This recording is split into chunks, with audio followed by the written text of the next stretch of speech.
Lincoln, Nebraska's four-set loss at number 11 Wisconsin on Wednesday night lasted just over 2 hours, but the first signs of trouble appeared in the opening minutes.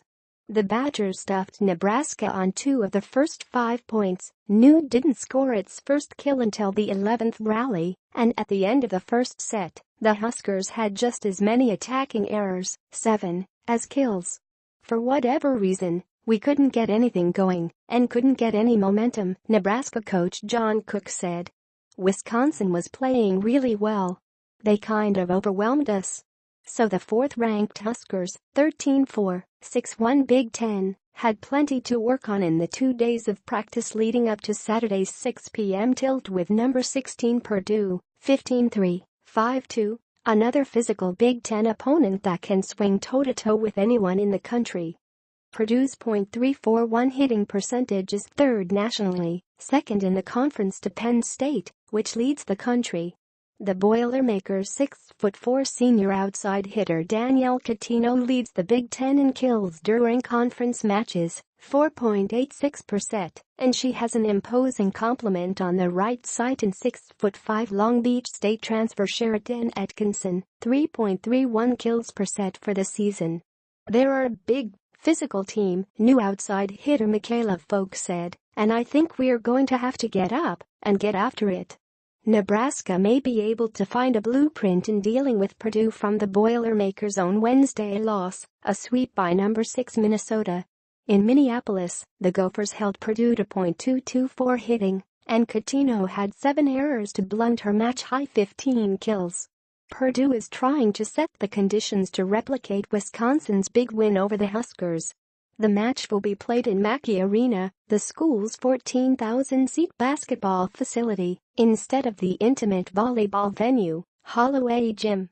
An imposing atmosphere for Nebraska to finish a stretch of facing 6 top 20 opponents in its first 8 conference matches. A venue in which another slow start could get the Huskers run over again.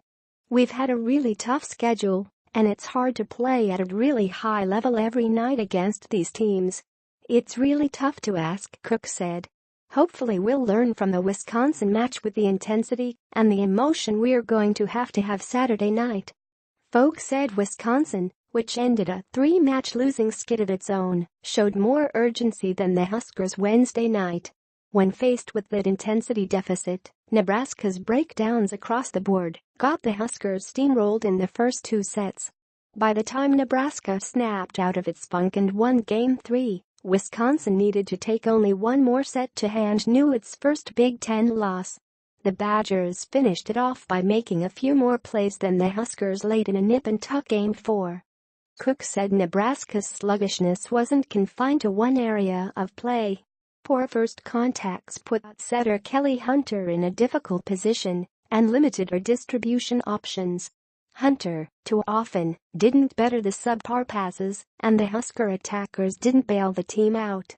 It was a combination of not passing well, then not setting well, then making poor decisions, Cook said.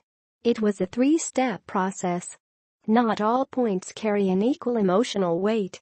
The flow of a match can turn on blocking, and that's truly where the Badgers separated themselves on Wednesday. New got blocked 5 times in each of the first 2 sets, resulting in a -.045 hitting percentage at the intermission. After Annika Albrecht had 18 kills in New's 5-set win over Owen Lincoln on September 30th, Wisconsin successfully took the Huskers senior out of Wednesday's match. The Badgers blocked her on her first swing of the night and would score 4 more times in the first 2 sets by stuffing Albrecht. Huge momentum changer, Folk said.